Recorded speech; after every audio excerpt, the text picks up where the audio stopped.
Bonjour à tout le monde. Alors, généralement, pour le RPS 2000, on a trois conditions à vérifier, à savoir la vérification des déformations inter-étages. Pour une structure de classe 1, il faut que delta est inférieur ou égal à 0,07 H sur K, avec K le coefficient de comportement et H la hauteur de l'étage. Pour les bâtiments de classe 2, delta EL doit être inférieur ou égal à 0,01 H sur K.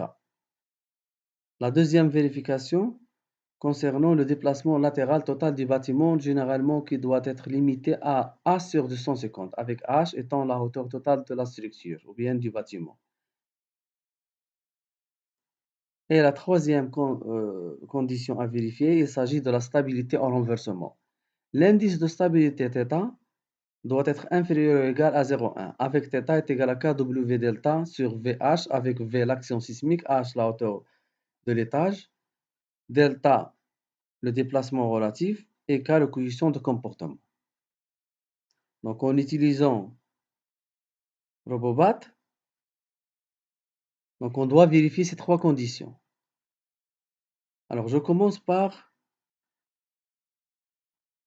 l'analyse modale. Selon le RPS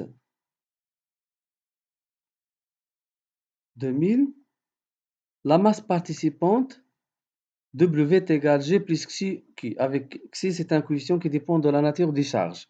Pour un bâtiment à usage d'habitation, donc Xi est égal à 0,2. Alors, pour notre cas, W est égal à G plus 0,2 Q, avec G la charge permanente et Q la charge d'exploitation.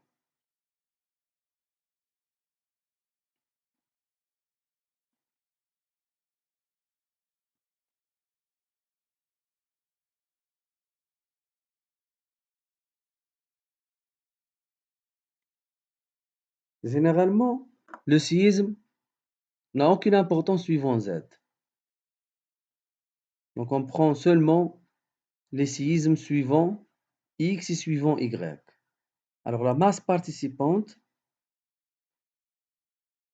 W est égale G1 plus G2, avec G1 représente le poids propre, G2 la charge permanente, avec un coefficient égal à 1,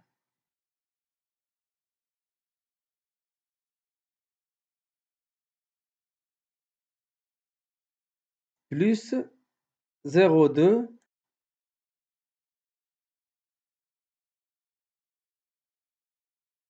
0,2 fois Q.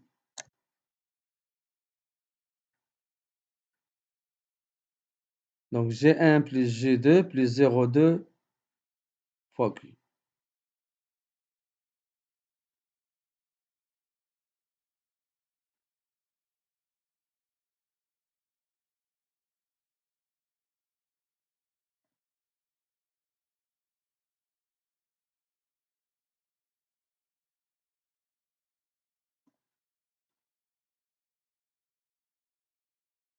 Donc, en utilisant le rapport géotechnique, donc par exemple, je prends le cas d'un bâtiment situé dans la zone 2, par exemple, avec le coefficient de site S1, un bâtiment à usage d'habitation de classe 2, et on néglige la force suivant Z.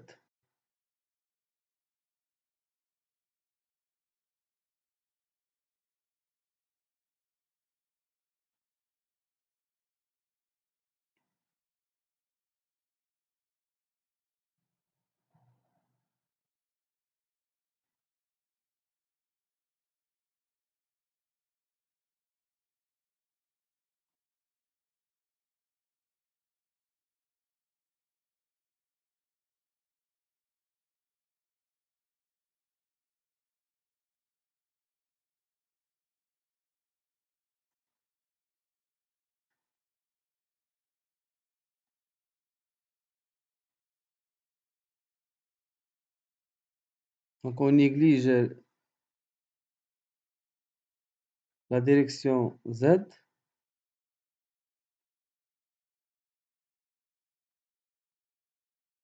puis lancer le calcul.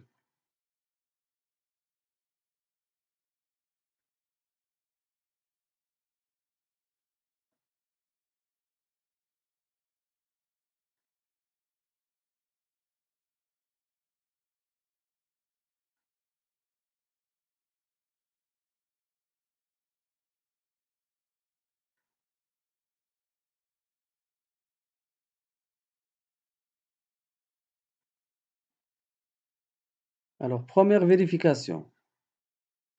Le déplacement latéral total du bâtiment doit être limité à h sur 250, avec h égale à 15,3 divisé sur 250, donc ça donne pratiquement 6 cm.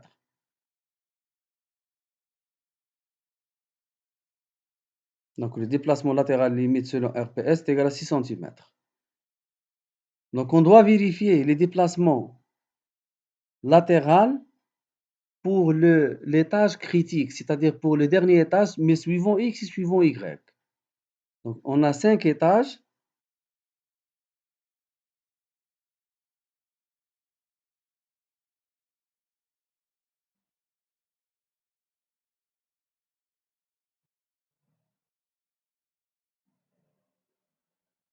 Alors séisme suivant X.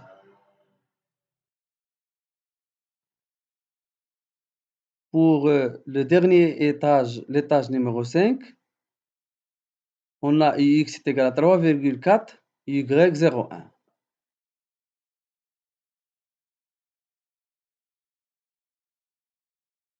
Alors 3,4 suivant X et 0,1 suivant Y. Et de la même manière, suivant Y, 0,3, 3,2. Donc 0,3, 3,2.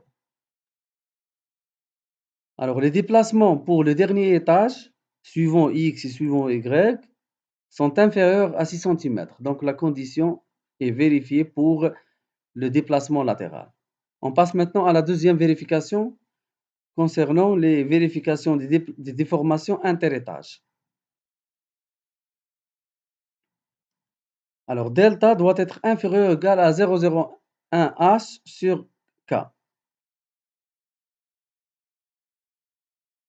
Alors la hauteur de chaque étage étant 3,06, donc ça donne 1,33 k sur 0,01 h, donc ça donne 1,53 cm.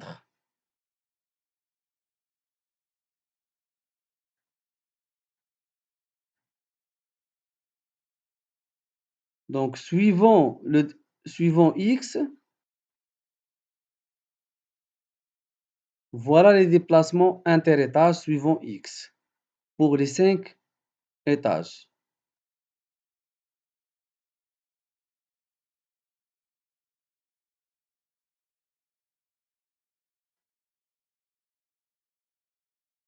Suivant Y 0, séisme suivant Y,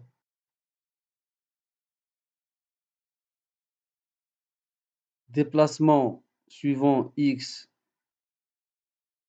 égal à pratiquement 0,1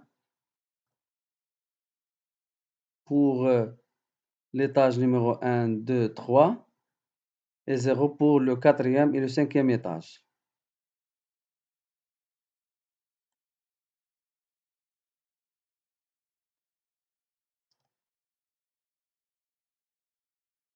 Et suivant Y, pour chaque niveau ou bien pour chaque étage,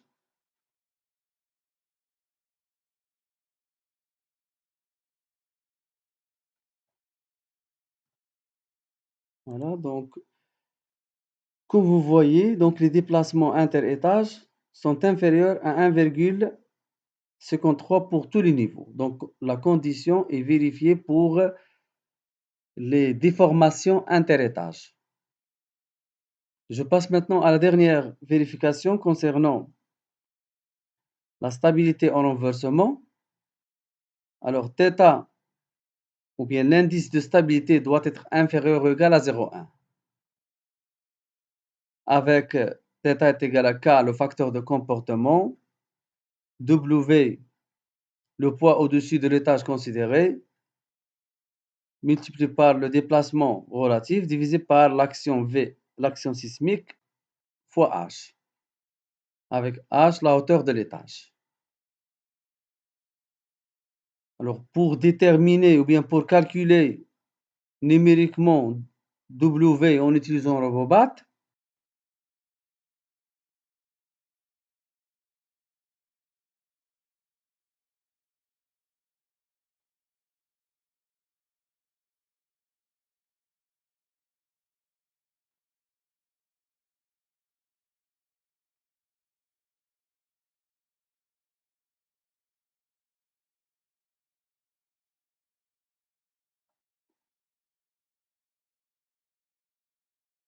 voilà, donc la masse pour, on a des charges identiques pour tous les niveaux.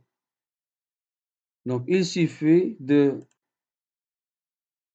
calculer l'indice de stabilité. Si l'indice de stabilité est inférieur à 0,1, c'est bon. Sinon, donc, il faut renforcer la structure par des voiles. Alors, en bref, on a généralement 3 conditions à vérifier en utilisant le RPS. La stabilité en renversement, il suffit de calculer θ. Si θ est inférieur à 0,1, c'est bon. Sinon, il faut renforcer la structure par des voiles. Déplacement latéral, le déplacement du bâtiment doit être limité à A sur 250 et vérifier les déformations interétages.